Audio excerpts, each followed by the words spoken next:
Root cellars aren't nearly as flashy as other survival technologies, but if you're really serious about the food security for yourself and your family, then root cellars are definitely something that you'll want to take a look at. Traditional root cellars are cool, moist spaces where you can preserve fruits and vegetables for months on end without electricity. And despite all the odds and some modern ideas, root cellars are somehow still with us and in fact growing in popularity. If relying on just-in-time food supplies from grocery stores and restaurants strikes you as risky, given the collapse-prone world that we live in right now, then you and I have something big in common.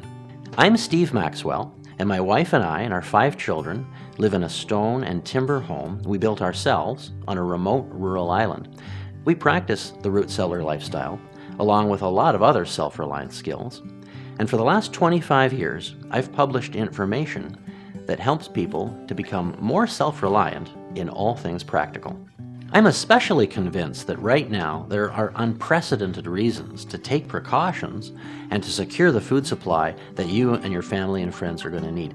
That's one reason I wrote the complete root cellar book back in 2010. If the comfort and security that we've come to expect does come to a sudden end, and there are lots of reasons to think that it very well might, then doesn't it make sense to take the time now to build and fill a root cellar for yourself and your family? So thank you very much for joining me on this seminar. It's really my privilege to share everything I can about root cellars with you over the next hour or so.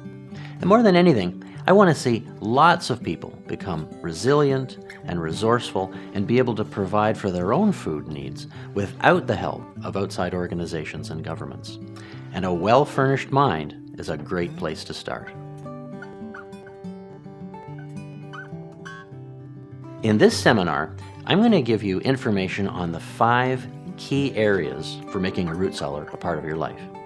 1, how to store vegetables over winter simply, without building anything. 2, how to modify an existing basement cold room so it actually works as a basic root cellar.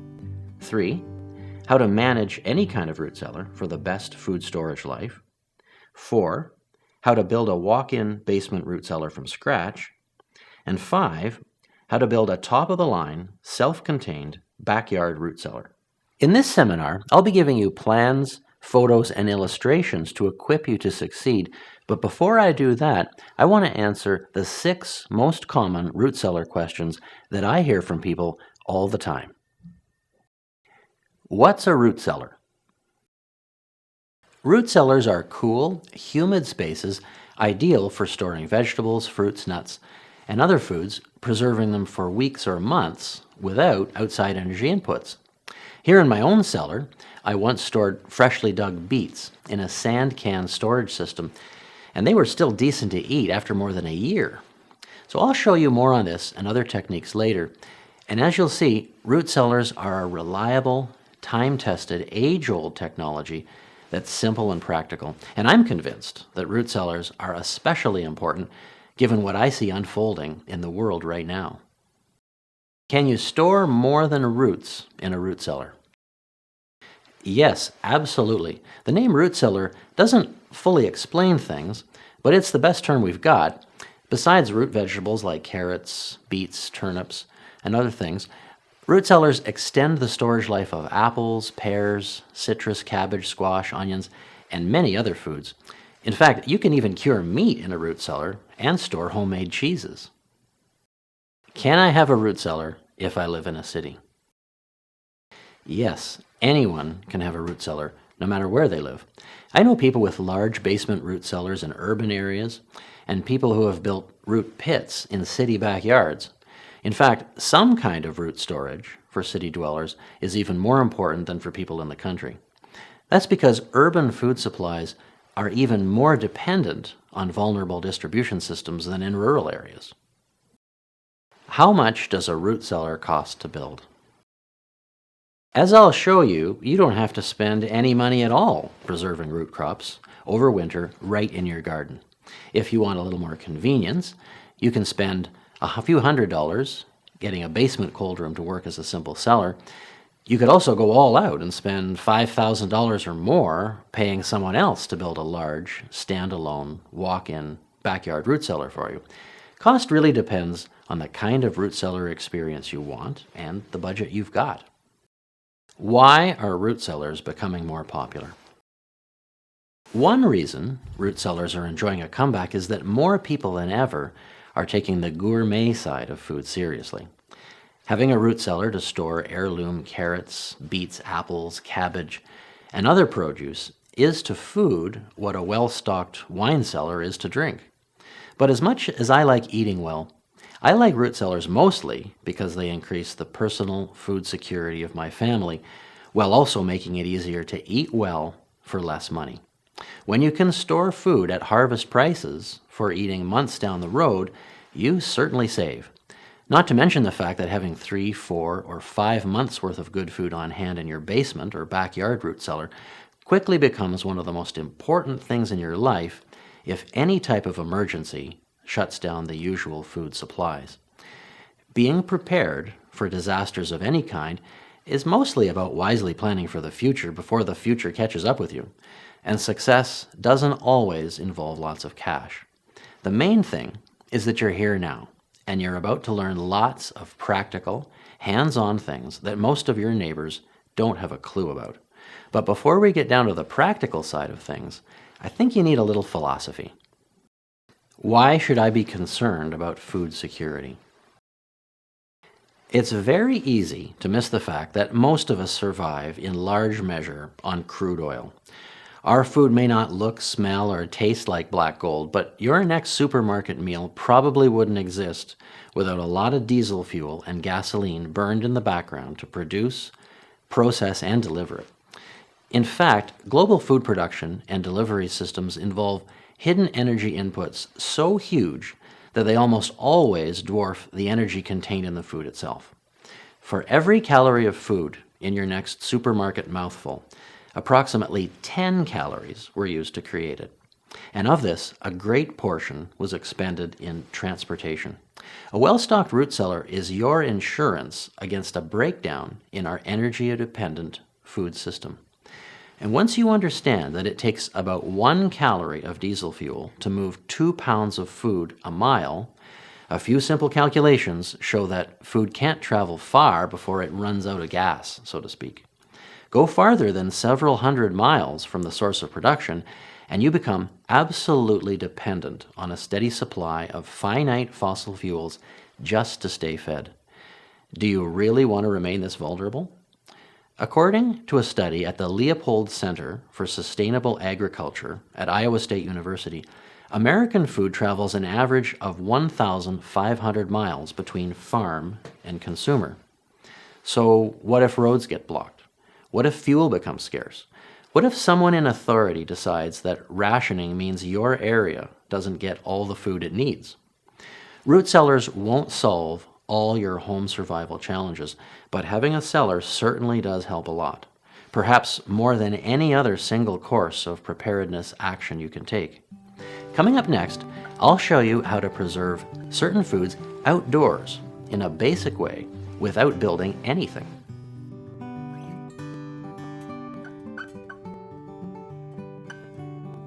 Can I really preserve food without any root cellar at all?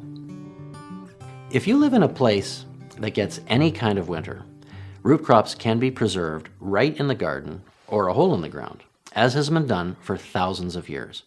Retrieving food out of this kind of storage arrangement won't be as convenient as a root cellar, and you won't have as much storage capacity as other options. But if you do things properly, you can have carrots, beets, potatoes, turnips, and parsnips all winter long and into the spring. What's the easiest way to preserve root crops without a cellar? The human race probably wouldn't be around today if basic food preservation were a technically complicated affair. Even at my northern home, where it gets down below 0 Fahrenheit every winter, we can leave carrots and beets in the soil where they grew for digging up during winter and spring, and as long as they're covered in straw and snow, the ground won't freeze and the roots remain perfectly preserved. Another old idea is something called a root clamp. It's an elongated outdoor pile of root crops in a garden that's protected against frost with straw and soil. It's the easiest option for storing large quantities of potatoes, carrots, and beets in all temperate regions except those with very, very hard winters. Mound up your vegetables on a bed of straw, cover the pile with more straw, then cover everything with a layer of soil, shoveled on and packed down. The process is simple enough, but there are make or break details you need to work into your clamp for it to function. Start by sorting your freshly dug or purchased crop. Any long-keeping type of root can be clamped, though potatoes are the most popular, removing small and damaged specimens for immediate use. Place an 8 to 12 inch thick layer of straw on the soil, then pile your produce on top as steeply as you can and about 32 to 40 inches deep. In addition to keeping roots off the ground, horizontal tunnels of straw must extend out beyond the edge of the pile every few feet as part of the essential ventilation system that allows excess moisture to escape. With your roots mounted up in a row, cover everything with 8 to 12 inches of straw before grabbing your shovel and capping the pile with soil.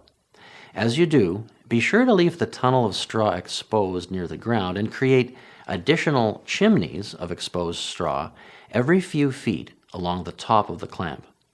The idea is to allow a slow, upward flow of air passing through the pile, keeping things fresh, while also retaining enough earth heat to prevent freezing.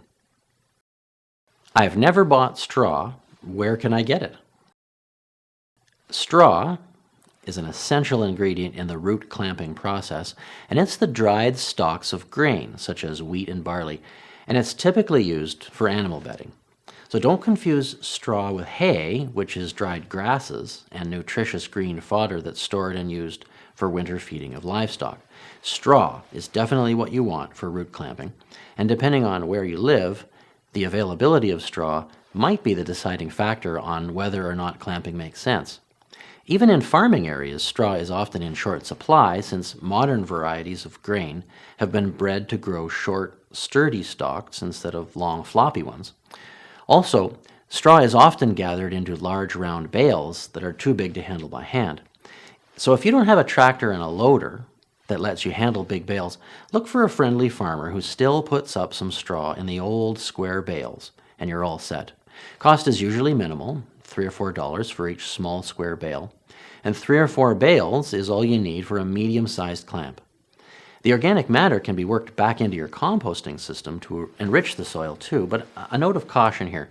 Since it's virtually impossible to tell at a glance if the straw you buy is clean or loaded with weed seeds, assume the worst and compost old clamping straw thoroughly before applying it to your garden. What if I can't get straw where I live? If you don't want to store root crops with straw for protection, or in a more visually hidden and protected way than a root clamp, consider something called a root pit. This is nothing more than a glorified hole in the ground, and it offers simplicity and economy of construction in exchange for a certain amount of inconvenience. A root pit may not be the easiest thing to pull potatoes out of during a February blizzard, but at least you don't have to invest much to keep your roots in good shape. And in good shape they will be, too. Root pits work very well as long as they're built following some basic but essential parameters. The first is a well-drained location. Sandy soil is usually well-drained enough because the size of the particles making up the soil are large, allowing rainwater to be drawn down quickly by gravity. A slightly elevated location is perfect, too, encouraging any surface water to run away from your pit as it percolates downward. You can dig a root pit in loam or clay soils, but you need to be even more careful to choose a slightly elevated location so surface water drains away. As you dig your hole, flare the sides enough to keep the soil from caving in. You'll need more flare to stabilize lighter soils and less flare for heavier ones. Also, protect your vegetables from touching soil on the bottom or sides of the hole using straw or dried leaves. Then put a 3/4 inch thick wooden lid on top before covering it with soil. If your wintertime temperatures drop below about 25 degrees Fahrenheit, build your cellar pit so everything's entirely below ground. If your winters are milder, you can make the hole shallower. keeping part of the stored produce above ground and protected by straw or dried leaves under a 6-inch layer of compacted soil. This shallower installation is easier to dig and easier to draw produce out of, though not as frost resistant as a full depth pit. If you want a permanent root pit, install a length or two of concrete well tile to line the sides of the hole in the ground. Well tiles are tubes of concrete used to make shallow water wells, and suppliers even offer cap pieces with removable access hatches. What can I do with an imperfectly drained location? Keeping water out of your root pit is one of the challenges of a hole in the ground pit, and that's where a garbage can help. Dig a hole slightly larger than the diameter of the can, and a galvanized metal can works best, and deep enough so the lid sits 6 inches or so below grade. Set the body of the can into the hole, snap the lid on, pack loose soil all the way around into the gap on the outside of the can using a stick, then flare the soil out at a tidy angle all around the opening. Long-keeping root vegetables will live very happily down there, even in the coldest weather. Cut a couple of 2-inch thick pieces of extruded polystyrene foam, slightly larger than the diameter of the lid, then place the foam on top of the can to keep out frosts. Cut another circle of 3/4 inch thick exterior grade plywood of the same size, then place it over the foam with a stone on top to keep it from blowing away. This system also works well with a variety of other buried containers. An old chest freezer or a wood or metal barrel all work very well for a permanent, below-ground root pit installation. Just stay away from plastic containers. Certain types of plastics can contaminate your food with chemicals that mimic female hormones. Can I dig a storage hole in the dirt floor of my basement? Yes, you certainly can. If you've got a basement or crawl space with a dirt floor, you've got the makings of a fine subterranean root pit. Even if the basement space is too warm and dry for optimal vegetable storage, simply dig a hole in the basement floor, line the edges, and put a lid on it. Make the lid so it fits tightly enough into the opening of a wooden box that sits in the earth, sort of like a buried vegetable crate. As long as your basement doesn't flood, an indoor root pit is a simple, inexpensive way to store long-keeping produce. Isn't there a simpler, neater way to preserve food than a hole in the ground? If you don't mind depending on a little electricity and you don't need to store large quantities of produce, then any refrigerator can be configured to store vegetables long term. A fridge will certainly deliver the cold temperatures needed for cellaring produce, but not high enough humidity.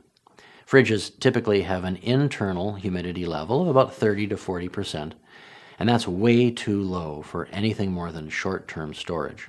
That's why produce goes soft in a fridge. It loses moisture to the surrounding dry air.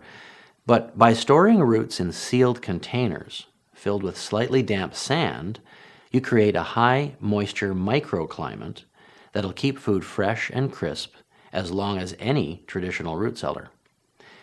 Do you really want to maximize the storage capacity of your root fridge? Choose a model with no built-in freezer, then take out the shelves and build custom-sized stackable wooden boxes that make full use of all internal space. Do you have a basement cold room at your house? Millions of people do, but cold rooms almost never work properly for food storage without the modifications that I'll show you next.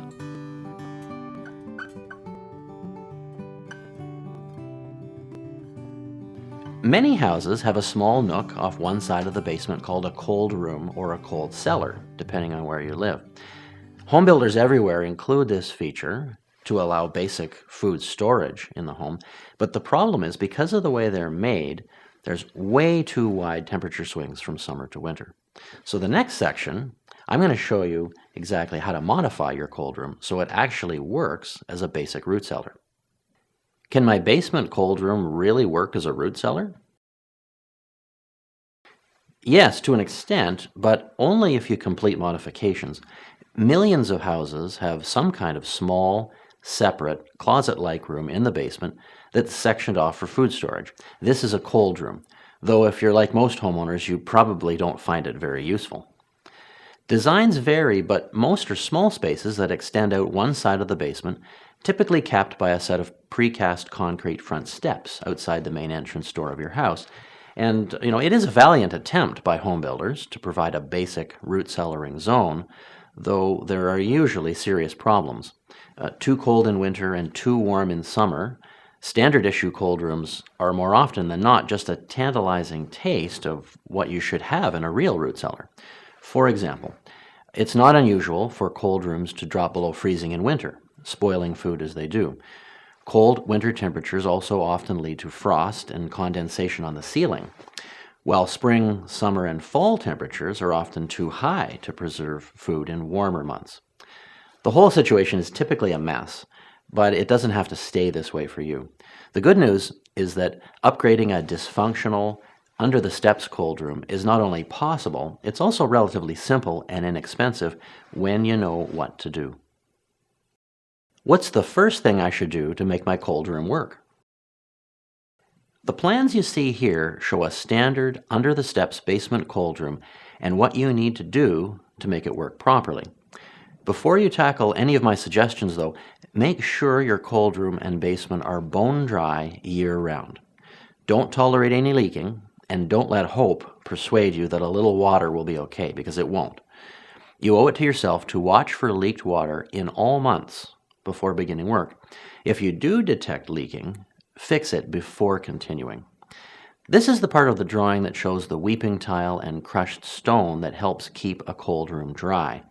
Dimpled plastic drainage membrane applied to the outside of the cold room walls, with dimples facing in towards the walls, greatly reduces the chance of leaks because it maintains a vertical channel for water to flow down and into the drainage tiles. Why does food spoil in my cold room? The real problem with common basement cold rooms is a lack of soil cover on the top and sides. Never forget that it's soil that moderates temperatures in the cellar for proper food storage, so you need to make up for the lack of soil cover in several ways. Start by banking up soil around the outside area of your cold room as much as possible. This improves things to a point, but of course you certainly can't cover the steps and the top. So this is where a particular kind of rigid foam insulation comes in. The drawing shows how to apply 2-inch thick pieces of extruded polystyrene foam to the inside of the ceiling and walls, down to a point about a foot or so below soil level. This foam keeps both excessively warm and excessively cold temperatures out in areas where soil can't do the job. Now, extruded polystyrene foam is what you want to use. It's fine textured and usually pink or blue, and it's important that you don't use the white, beady, expanded polystyrene foam for this application, since indoor air can travel right through it, causing condensation on the cold side of the foam during cold weather. In fact, it's vital that you prevent any indoor air from getting behind the foam along the edges, even if you are using extruded polystyrene. So seal the edges of your foam boards with beads of polyurethane spray foam before it goes down, plus apply beads of construction adhesive to secure the foam to the walls and ceiling. Right here, you can see some T-shaped wooden supports. They're sized to hold the ceiling and wall foam in place while the construction adhesive cures. Make and use as many of these supports as needed to fully support your foam during installation. Is it okay to leave the foam exposed? No. Building codes require that foam like this be covered with some kind of sheet material to protect it from catching fire. Cement board held in place with Tapcon screws driven into the concrete walls and ceiling is an excellent anchoring option. You'll likely need to use Tapcons in different places as part of your cold room makeover or for any other root cellar designs you'll be creating. What are Tapcon screws and how do they work? Tapcon is a brand name that's also come to generically describe any kind of screw that can thread directly into masonry. Tapcons look something like regular wood screws, but the threads are hard enough and sharp enough to grip directly into concrete, brick, or block without need for plastic or metal anchors. Pre-drill a hole of the correct size through your cement board and foam, extending right into the underlying concrete or block wall. Tighten the screw directly in and you're done. It's the best way to anchor anything of light weight to masonry walls, and that's a task that comes up again and again as you're outfitting any kind of root cellar. What kind of door does my cold room need? That's a great question because cold rooms, as they're usually built, often don't have any kind of door, or when they do have a door, it's not the right kind for effective root cellaring. That's where an insulated exterior door like this one comes in. It's made for residential use, pre-hung on a wooden frame, and built in with weather stripping and a latch. One thing that's not shown here is a lever handle. It's better than a round handle because you can open a lever more easily when your hands are full. I also recommend you get an exterior insulated door with a window to allow light in the cold room when you're working inside. You'll want to keep the door closed as much as possible to preserve cool cellar temperatures, so natural light will be helpful at times like that. Just be sure to outfit your door with a blind, too. Stored produce lasts longer in the dark, so you'll want to seal out light for the sake of your food when you're not in the cold room. That's also one reason I recommend an external switch for your cellar light fixture, as you can see here. Now, choose a switch with a built-in indicator lamp to tell you at a glance if the light has been left on accidentally. And to minimize heat in the cellar, always use an LED light bulb. They last much longer than any other kind, and they don't contain mercury like compact fluorescent bulbs do. What should I do with the vent in my cold room? Most cold rooms are built with some kind of vent hole along one side, usually near the top. Trouble is, too few of these vents have a secure way of allowing you to control the amount of incoming cold air. And this is where something called a woodworking blast gate can help. It's a piece of hardware designed for use in woodworking dust collection systems with a sliding valve on one side. Blast gates like these open up full, yet close and seal completely. Monitor cold room temperatures during use, allowing more or less frigid winter air in as needed to maintain temperatures in the ideal 32 degree Fahrenheit to 40 degree Fahrenheit range, if you can get it that low. I'll talk more later about ideal temperatures and humidities for different kinds of produce and how to use vent controls and other methods to maintain proper conditions. A word of warning first. Cold rooms are small, and they aren't going to give the same stable, cool temperatures and high humidities that a full-blown root cellar will. They're still worth optimizing and using, though, because cold rooms are so handy, and many houses already have the space roughed out. Just don't expect top root cellar performance. If you want more space and better temperature control, you might consider the walk-in basement root cellar, like I'll show you coming up in part 4. But before that happens, let me explain how to manage any root cellar, no matter what the design.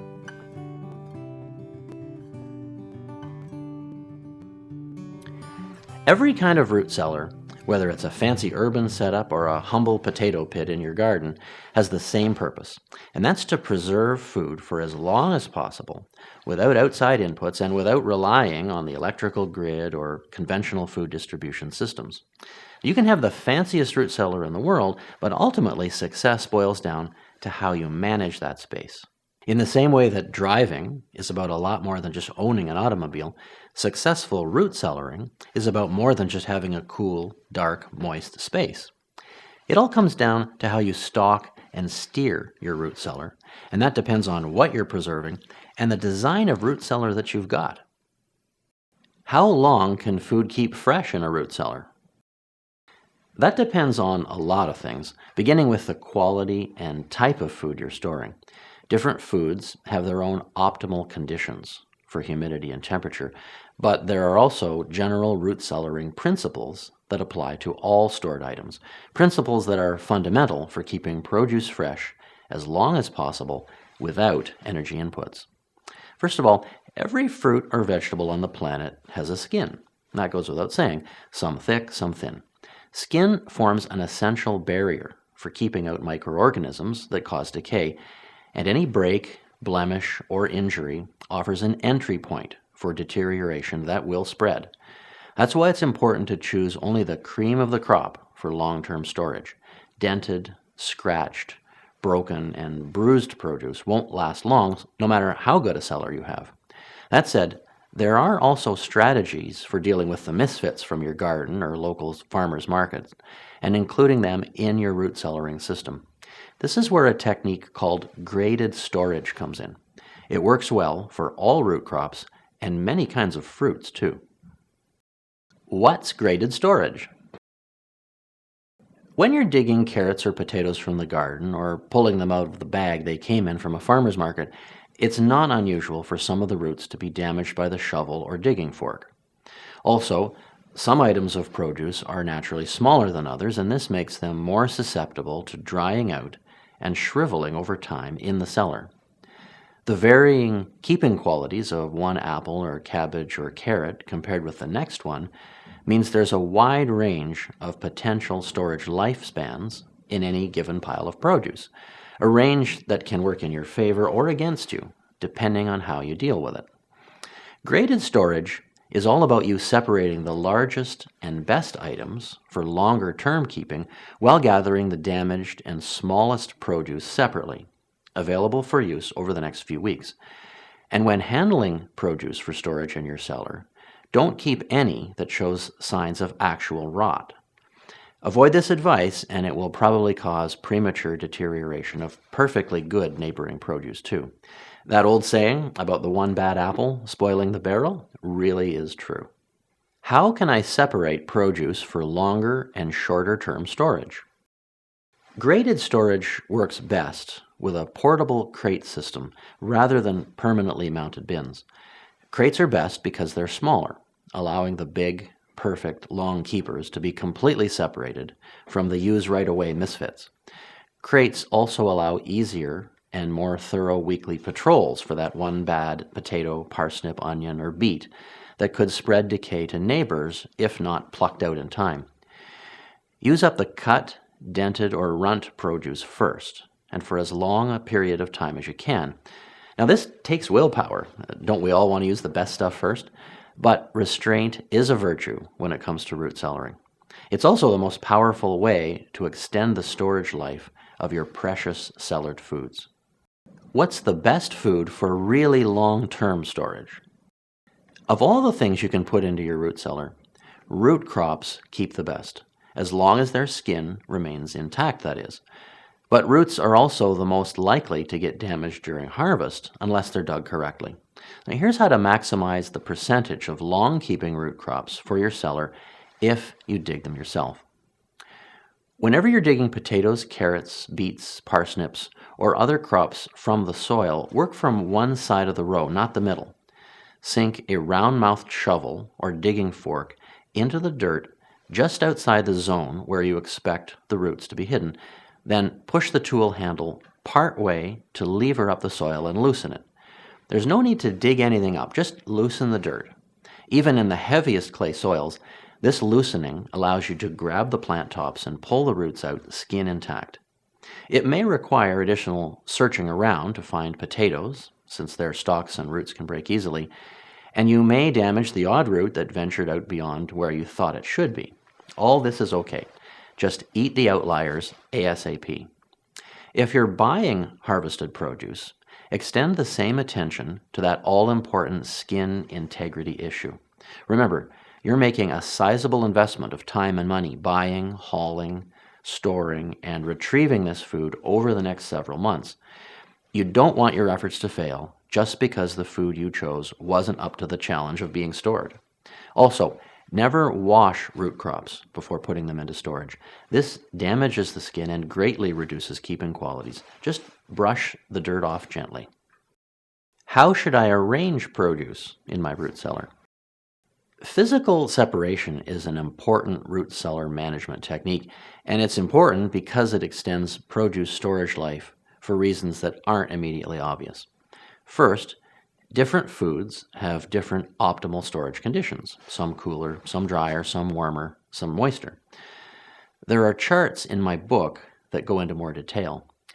You won't ever be able to satisfy all these varied conditions in one open concept root cellar, but there are technical ways around the challenge. How do I create different humidity levels in the same cellar? The first step is to invest in a high-quality temperature and humidity gauge. This is essential. This is the combination gauge I use in my own cellar, and it's worked perfectly for many years. As you'll discover, many cellars average around 70 to 80% relative humidity without intervention, and that's a little too dry for keeping many types of produce crisp. Now, you can boost humidity somewhat in the whole cellar by keeping moist burlap sacks around, but if that's not enough, create high humidity zones just where you need them. For instance, sealed and semi-sealed containers, that I call sand cans, offer one of the best options for getting the highest humidity storage conditions of 90 to 95% required for optimal preservation of root crops like beets and carrots. Layer the produce with very slightly damp sand, sawdust, or moss as you pack it away. Then keep container lids closed, except when you're retrieving food. The damp packing and the vegetables themselves create a moist microclimate inside the container, even though the surrounding cellar may be considerably drier and less than ideal for storing foods. I've heard that some foods don't store well next to each other. What's that all about? Some fruits and vegetables simply deteriorate sooner when stored next to each other. This could be a matter of flavor transfer. Who wants apples that taste like onions? But it's also a chemical thing. Ripening fruit like apples, avocados, bananas, melons, peaches, pears, and tomatoes, for instance, give off a colorless, odorless gas called ethylene. This causes neighboring produce to ripen and spoil prematurely. Broccoli, cabbage, cauliflower, and leafy vegetables all go bad much more quickly in the presence of ethylene. Apples also cause potatoes to sprout and get soft. It doesn't take much separation to make the difference when it comes to storing items with conflicting personalities, but physical separation or storage in sealed sand cans is still essential in some cases.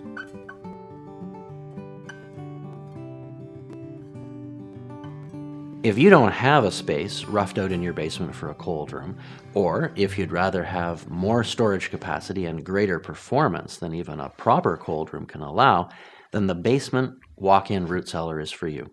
That's what this plan shows. Now, normally basements are too warm and dry for proper storage of roots and fruits, but by following the plans you see here, you can wall off a section of your basement to create the ideal conditions for a really high-performance, very convenient root cellar right in your basement.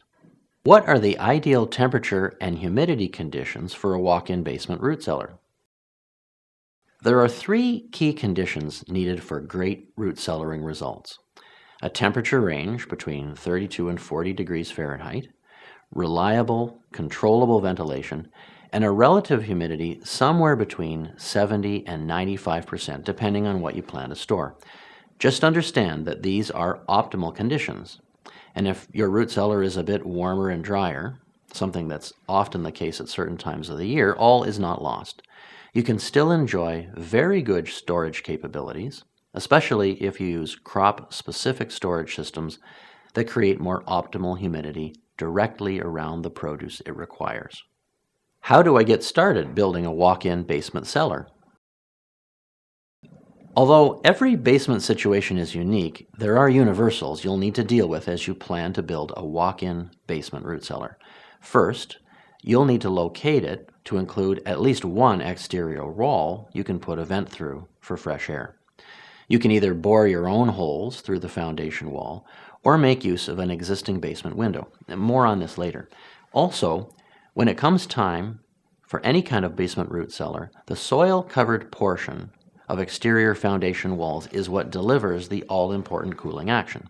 The more soil covering you've got up the walls, the better. That's why if you can swing it, you'll want to choose a corner location for your root cellar. Corners offer maximum soil exposure on two cellar walls, not just one, while also reducing the need to build and insulate interior walls to separate the cellar from the rest of the basement. Also, If more than 18 inches of foundation wall is exposed above the ground level surrounding your house, consider adding more soil to reduce that. Now you'll want to slope this new soil away gradually from the foundation walls, and it'll encourage better drainage too. As a final consideration, if one of your possible options includes northern exposure, definitely go for it. The less sunlight warming the soil around the basement, the better. Now, southern exposure is best if you happen to live in the southern hemisphere. Do I need vents in my basement root cellar? Yes, vents are essential and non-negotiable when it comes to any kind of root cellar, and choosing vent location is one of the best places to start when figuring out where to put your basement root cellar. That's because a basement window can be most easily converted for use as a vent opening. Just remove the glass, replace it with an insulated plywood panel, then run your vent pipes through holes in the wood before sealing around the surface as you see here. The design I came up with includes 2 pieces of 1/2-inch thick exterior grade plywood glued on each side of a 4-inch thick piece of extruded polystyrene foam. Polyurethane construction adhesive is perfect for holding this foam and wood sandwich together. Be sure to use a continuous bead of adhesive all around the perimeter of the foam to create an airtight, condensation-proof seal between the plywood and the foam. What if I can't build my basement cellar around a window? If you can't use an existing window for vent pipes, then you can bore through basement walls, even if they're made of concrete, block, poured concrete, brick, or even some kinds of stone. A rotary hammer is the tool of choice for this work.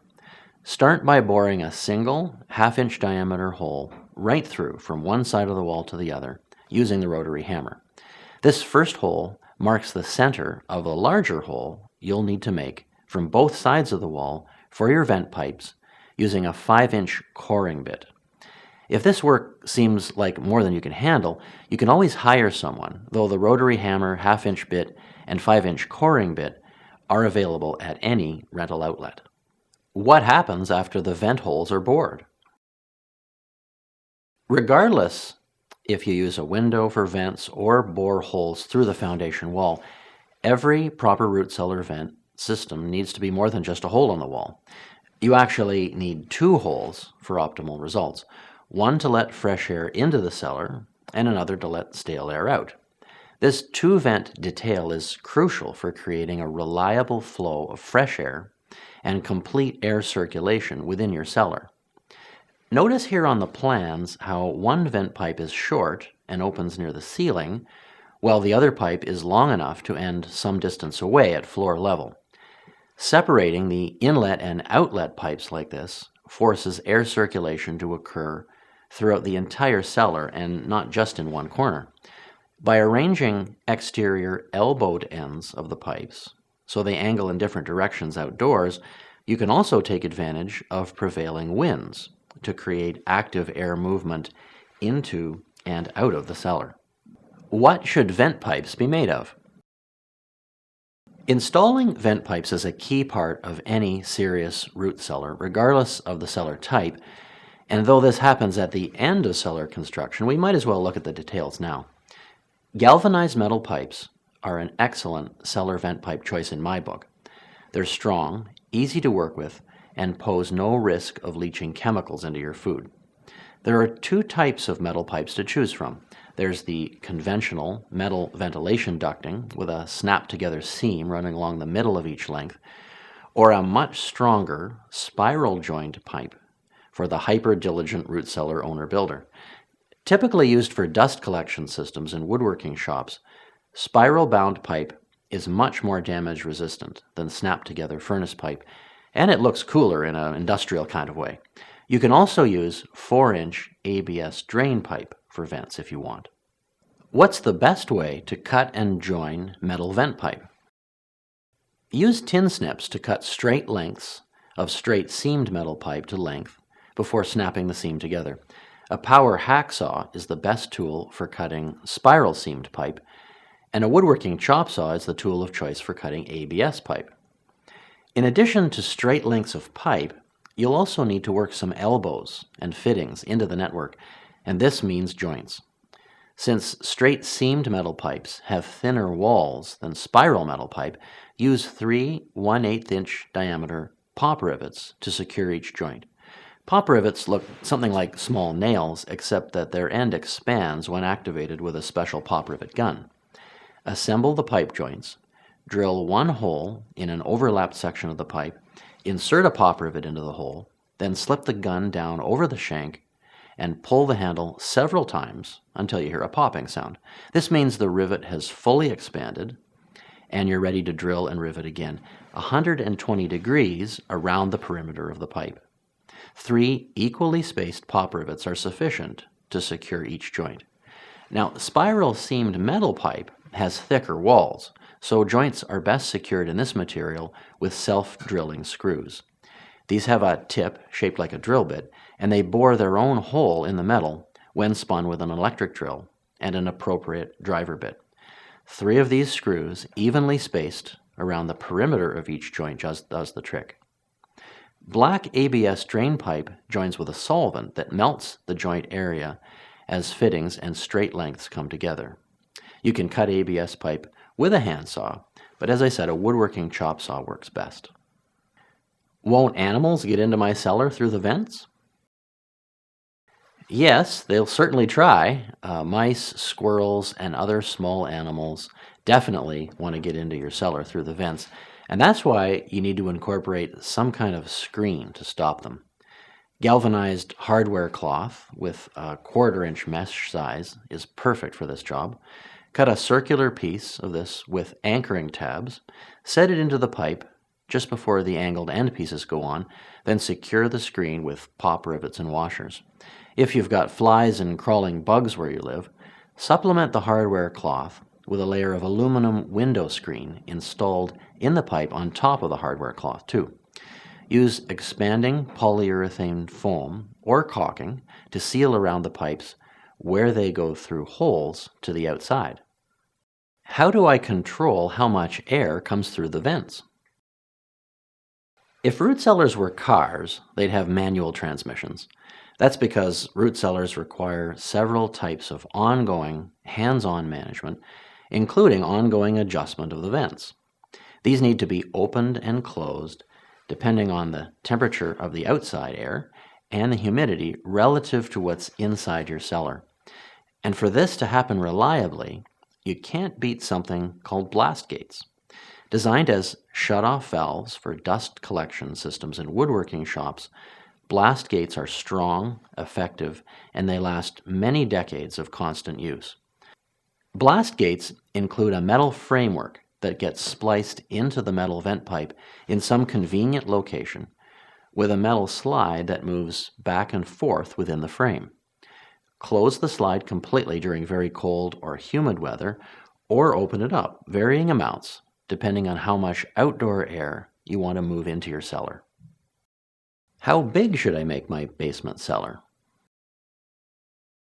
After you've selected your cellar spot and created your vent holes, turn your attention to the size and location of partition walls you'll need to build to separate the cellar from the rest of your basement. But before you get busy with tools, grab a sheet or two of plywood or wafer board and a helper, then get ready to use your imagination. It's amazing how temporarily propping up sheet materials can help you get a sense of the floor plan of a new room, leading you to a better design. How long should your cellar be? How wide? Is a 3-foot wide door big enough? These kinds of questions become much easier to answer when you've got something to hold up, look at, move around, and tweak. But generally speaking, a floor plan of 10 feet by 12 feet makes an ample basement root cellar for a family. You can certainly go bigger if necessary. Whatever you do, regard these numbers as starting points only. Use your plywood and a helper and your imagination to fine-tune overall dimensions to suit your location. With the footprint and door location of your cellar finalized, draw relevant outlines on the basement floor with a big felt-tipped marker, or mark it with some masking tape. What are my options for basement cellar walls? There are different options But all basement root cellar walls that separate the cellar space from the rest of the basement need to be insulated so your cellar will remain as cool as possible thanks to the soil outside the masonry foundation walls. Will you build your walls with a stud frame insulated with spray foam? Structural insulated panels? Will your partition walls include wiring for lights? What about running water and a utility sink in your cellar for washing produce before bringing it upstairs? All these details need to be sorted out in your mind before you go further, and there are a handful of options that will work. Electricity in my root cellar? Why would I want that? Lights, for one thing. You might also find it helpful to put a plug outlet or two on the walls. Regardless of exactly what you decide, the best time to bring power to your root cellar space is right now, and the easiest way is from an existing electrical box housing a plug outlet somewhere nearby in the basement. Outlets like these are almost always unswitched, allowing root cellar lights to be controlled independently from their own switch that you add as part of the extended circuit. The book Wiring a House by Rex Caldwell is an excellent resource if you'd like to tackle the electrical work yourself. How do I build stud frame cellar walls? Start by looking at the drawing to become familiar with stud frame wall part names. Although you could use 2x4 lumber for your cellar walls, or the equivalent steel stud components, 2x6s are better because they allow more room for insulation, 40% more in fact. Also, unlike regular above-ground stud wall designs, it makes sense to use 2 bottom plates instead of 1 in a basement. Basement floors tend to be damp, and that's why you should consider using composite deck material or cedar lumber for the bottom wall plate instead of ordinary wood. If you're using composites, choose a brand that's solid all the way through, as opposed to hollow, then cut and pin it down to the concrete basement floor, just like lumber. Composites are rot-proof and won't contribute musty smells to your cellar, even if they do get damp from time to time. So, to determine proper stud length for partition walls, cut and stack 3 horizontal plates on the floor. That would be 2 bottom plates and 1 top plate, in the wall's ultimate location. Now, measure the distance between the top of this stack and the bottom edge of the lowest joist at the ceiling in the area where your wall will go. Now, yes, theoretically, the basement ceiling should be all the same height everywhere, but in practice, some areas will be a little lower than others. You need your wall to fit comfortably underneath the lowest spot, so measure along the entire wall length and work with the shortest height when you come time to build that wall. How do I fasten wood to a concrete floor? Most basement renovations require that wall frames be fastened to a concrete floor, and this fundamental work is best handled with something called a powder-actuated tool, PAT for short. Also generically called a ram set, after the company that made the technology popular. All brands work in the same way. A small charge of gunpowder in a cartridge is used to propel a nail-like pin directly into the concrete without any pre-drilled holes. Despite fast installation speed, powder-actuated tools also provide strong results at low cost. They also happen to be a whole lot of fun to use in a Clint Eastwood kind of way. The most practical, low-cost option to fasten root cellar walls to a concrete floor is one of the single-shot, hammer-actuated pats. Loading the tool involves inserting a pin into the muzzle, opening the chamber, inserting an explosive cartridge, then closing the chamber before placing the muzzle of the tool against the wood you're anchoring. You're now ready to fire the tool with a sharp hammer blow to the firing pin on the top of the handle. Firing the tool again involves manually unloading the spent cartridge case, inserting another pin into the tool, loading a new cartridge, then striking with the hammer once more. But even with this multi-step process, simple, single-shot tools like these are still much faster than any other option for hard surface anchoring, and they're safe. Just remember to wear safety glasses, hearing protection, and keep bystanders completely out of the area. Fasten your bottom plates to the concrete floor using both construction adhesive and powder-driven fasteners for a reliable bond. How do I assemble stud walls in a basement? Well, you join stud walls and plates while they're flat on the floor, then you tilt the assembly up into place on top of the bottom plates you secured before with adhesive and powder-driven fasteners. Anchor the wall to this plate with 3-inch deck screws driven down. One of the two adjoining wall frames will unavoidably run parallel to the floor joists above, and if the ceiling joists are open and unfinished, you won't have a chance to secure the wall at the top. So you solve this problem by installing pieces of lumber blocking between pairs of joists that flank the wall. You do this about every 18 to 24 inches. These provide a place to anchor the top end of the wall later. Now, as you build your walls, you'll need to custom cut wall studs to length. Be sure to size them so there's a 1/8 to 1/4 inch gap between the top of the assembled wall and the lowest point of the ceiling or joists up above. This way, you'll have enough of a gap so there's no trouble tilting the wall up into position underneath the joists. Yet you can still secure the wall with number 10 by 3.5 inch deck screws driven up through the top plate and into the bottom edge of the overhead joists. Drive a softwood wedge into the gap with a little glue before driving the screws home. What are my options for insulating basement root cellar walls? Well, there's more here than meets the eye. The best approach for root cellar uses some kind of foam insulation. Fiberglass or mineral wool batts installed within the wall frame are simpler and certainly cheaper than foam. And though home builders everywhere are familiar with batts, that's not enough when it comes to root cellars. Any kind of fiber-based insulation is susceptible to moisture infiltration and damage, especially in the high humidity environment of a cellar, and this can lead to interior mold growth in sidewall cavities and reduced root cellar performance. So, what's a better insulation option? Well, spray foam is excellent. It's more expensive than batts and rigid foam sheets, but it's much, much more effective too. Superior air sealing is one reason why. Contractors in more and more areas are offering spray foam application services, so it's worth a look. Portable tanks are also available for spraying your own foam in wall cavities.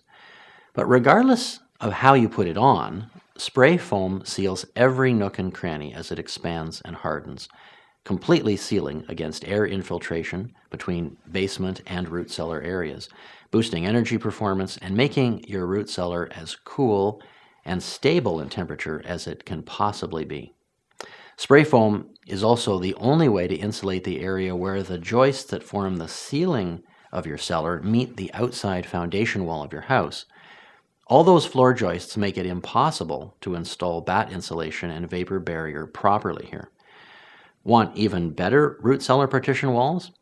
An insulated 2x6 frame wall with an additional 2 inches of sheet foam on the outside yields an insulating value of R30, and that's excellent for a high-performance root cellar.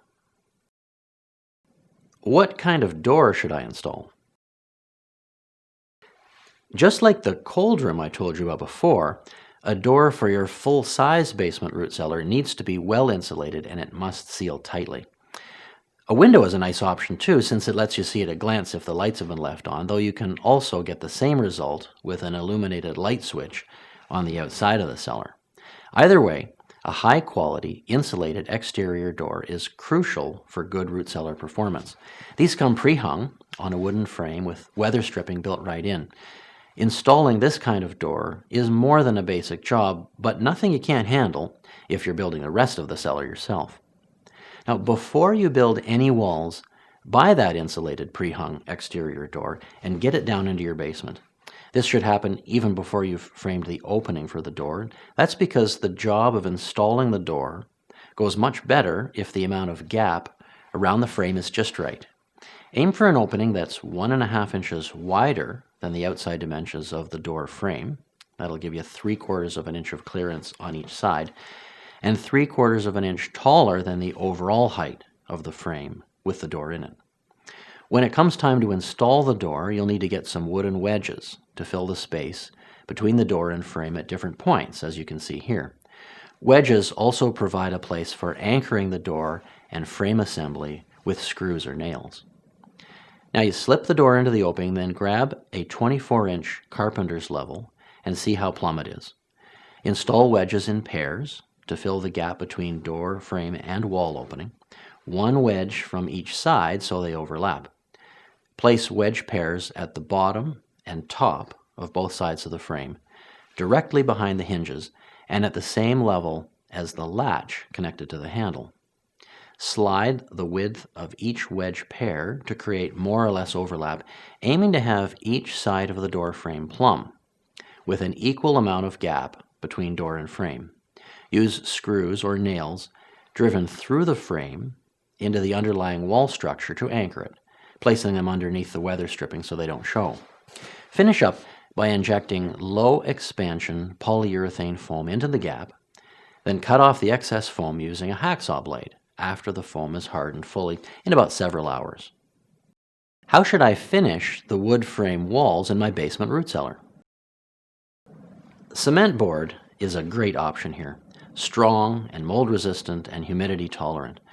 Fastened with drywall nails and about 1/2 inch thick, cement board is more damage resistant than any kind of drywall. It takes paint too, if you want to create a brighter atmosphere when you're in the cellar with the lights on.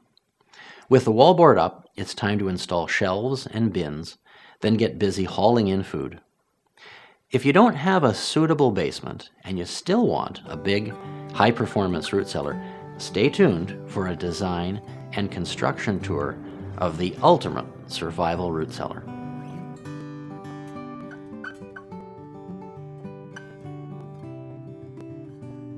Now let's say you want a heavy-duty root cellar in your life, but your house doesn't have a basement. Or maybe your basement's completely finished and there's no room for a cellar. It could also be that your basement is just altogether too warm because it's covered both inside and out with foam insulation. Some basements are no good for a cellar either because they sit too high above ground and there's not enough soil contact to provide the necessary cooling action for a cellar, even if you did build one. Imagine a small basement with no house on top but a roof. That's a standalone walk-in root cellar, like you see here in these plans. Now, typically accessed through a door in the side, building a root cellar like this is a lot of work, but the results can be really outstanding. What's the best location for a standalone root cellar? A well-drained spot is key, and more important than anything else. Even though most fruits and vegetables require high humidity for long storage life, liquid water is never good on the floor of a cellar because it promotes rot. Look for a slightly elevated locale, ideally with sandy, well-drained soil. Clay soils are more difficult to dig than sand, and they hold water longer, making for a messier construction process and a less stable completed cellar installation. Avoid heavy clay if you can. A natural bank of soil is a perfect location, but you can also build a cellar on flat ground if you're willing to have fill brought in to bury your cellar after it's built. What are the options for building standalone root cellar walls? Stone is the traditional material for building root cellar walls, and it's also free for the taking in some areas. I've built structural stone walls for more than 25 years, and though it takes practice, the results are excellent, very cheap, and exceptionally durable. If you're in more of a hurry, you could pour concrete walls, though a better modern option is concrete block. It goes up quickly, requires no forms, and can be made very strong by filling the hollow spaces within the blocks using reinforced concrete. Getting rid of internal air spaces within blocks like this also increases the cooling action of the surrounding earth by minimizing the insulating values of the walls. Only above-ground components of a standalone root cellar should have insulation. Modifying an unused concrete septic tank is a fast option for building a small standalone root cellar. Now, whether you're building into a hillside or on flat ground or using stone, concrete, or blocks, construction always begins by marking out and excavating your spot in preparation for footings. That's what you see here. Footings distribute the weight of a building onto a wide enough area of soil to support the structure without it shifting, and creating footings is the first real building work you'll do. My complete root cellar book includes full instructions on building footings for this particular root cellar plan, or you can ask an experienced builder for help. Does a root cellar need drainage tile? Yes, it's a good idea and easy to install drainage tile at this stage. With your footings complete, consider adding crushed stone and tile around the perimeter of your cellar, just like you see here. The large diameter, perforated flexible pipe that's at the heart of the installation gives water a place to go other than the floor of your cellar. It should be installed so the top of the pipe sits slightly below the top of your footing, with the whole network of pipes sloped to allow the water to drain away from the structure. How do I build cellar walls with blocks? Block thickness is the first decision you'll need to make as you plan your root cellar walls, and you should consult your local building authority for a recommendation. Strictly speaking, 12-inch thick block is typically specified for walls supporting soil up to 7.2 feet in height, though your cellar design probably won't involve holding back this much dirt. Then there's the big strength boost that comes from filling the block cavities with concrete and reinforcing rod.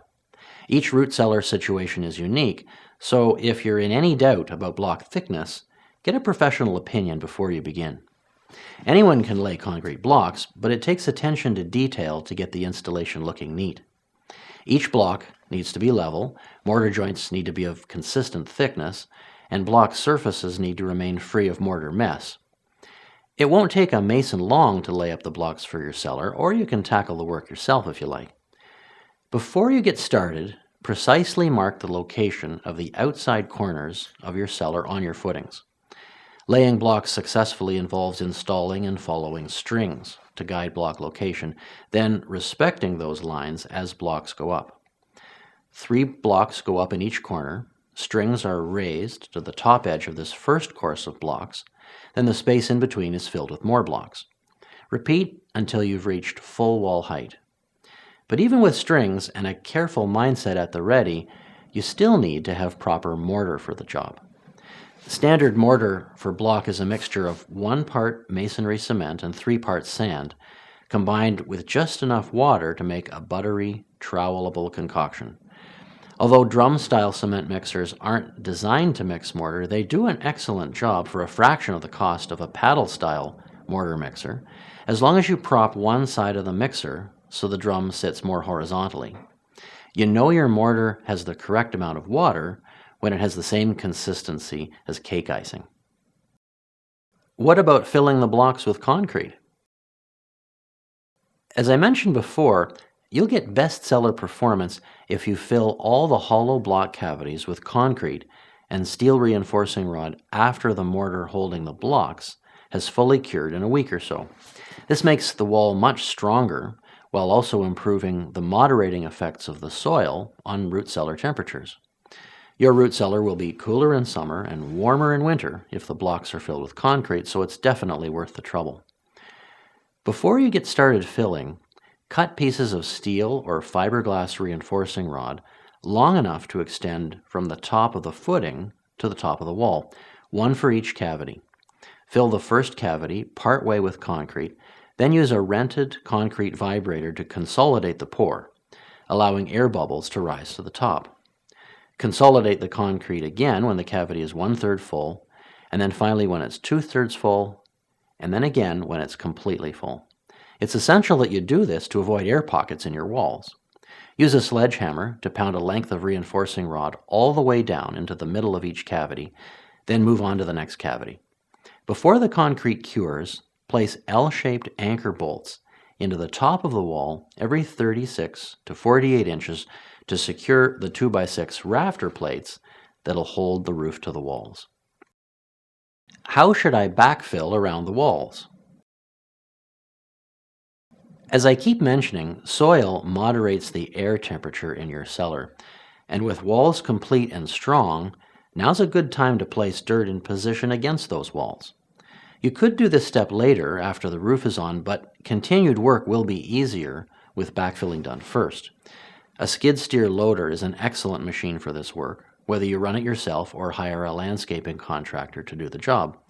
Aim to have soil covering the full height of the side and back walls up to the bottom of the last course of blocks, plus as much soil as you can place near the front wall on each side of the door. Before you begin, it's best to install dimpled drainage membrane on the outside walls of your cellar, leading down to the crushed stone and drainage tile you installed earlier. Drainage membrane lets water trickle downwards without soil pressure that might force that water through your cellar walls during wet weather. Also, to maximize soil coverage around your cellar, build a retaining wall on both sides of the path leading to the door, as you can see here. To reduce soil pressure on retaining walls and the cellar walls themselves, install GeoGrid within the backfilled soil as it's built up. GeoGrid is to soil dynamics what long, flat noodles are to lasagna. It's a coarse, synthetic, flexible mesh sheet installed on top of the layers of fill every 12 to 18 inches as it's piled and leveled into place. GeoGrid gives the soil tensile strength, preventing it from applying side pressure as it normally would. In the same way that lasagna noodles holds the meat sauce and melted cheese together in a tall vertical shape on your dinner plate, GeoGrid makes the soil mound more or less self-supporting around the masonry walls and entrance area, greatly increasing the chances that your cellar will age gracefully without ever caving in. You'll get the best cellar performance by building a retaining wall on either side of the door, and that allows the most soil to be placed against the wall with the door and the best temperature moderating effects.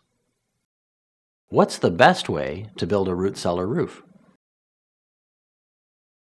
Although traditional root cellars typically had soil banked up over a simple wooden framework for the roof, 21st century designs and materials offer better performance, longer life, less tendency to rot, and an easier construction process.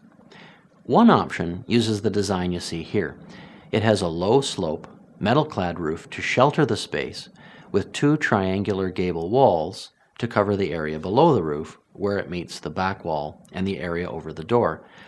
And you've got a couple of options when it comes to building this kind of roof and gable wall, and both involve building highly insulated, moisture-resistant structures coupled with the block walls below. One excellent approach for the roof uses structural insulated panels. These are also called SIPs. They're factory laminated sandwiches of wood-based sheet goods glued on each face of a thick slab of foam. The real-world energy performance of SIPs is amazing, and they function without the need for rafters or wall studs. You could also frame your roof with rafters, then spray between them with foam insulation. One thing I definitely don't recommend for insulating a cellar roof is any kind of bad insulation. The high humidity in your cellar could cause problems, and burrowing rodents are never far away with the roof so close to the ground. Regardless of how you build your roof, aim to have at least R30 of insulation on your side to keep out summer heat and winter frosts. What kind of roofing, siding, and doors work best? All the usual options for roofing a house apply to the sloped roof of your outdoor root cellar, but there is a good reason to go with factory-finished metal instead of asphalt, shingles, wood shakes, or roll roofing. Metal roofing comes from building supply outlets in sheets, specially ordered to match the length of specific roofs. It's secured to the underlying roof structure with screws, fitted with flexible neoprene washers under the heads to keep water out. There's no reason for a root cellar to have a steep roof, and metal keeps out water better than any kind of shingles when used in low-slope applications. Metal also goes up fast, and the factory finish keeps looking new for at least a couple of decades. All this is reason enough to use metal, but perhaps the best reason of all has to do with performance. The right kind of metal roof, used in the right way, keeps more summertime heat out than any other kind of roofing. Reflective, radiant barrier coatings are the reason why. The greatest source of damaging summertime heat comes from the sun. The more of that heat you can reflect away, the cooler your cellar will be. That's why a growing number of metal roofing products come with factory-applied coatings meant to do just that. Ask about this as you choose a roofing product.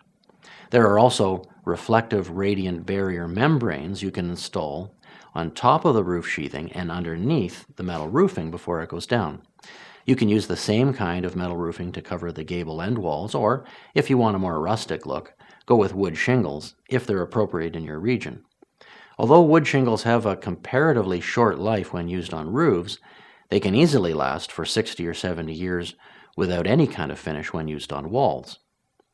You'll get the best performance from a pre-hung insulated exterior door for your cellar, just like I mentioned for the basement, root cellar, and cold room designs. I really hope you found this seminar useful. I've packed as much information as I can into our time together, but if you want more information, then check out the complete root cellar book on Amazon. I wrote it in 2010, and it includes all the information I've covered here, plus additional plans and drawings for other kinds of root cellars.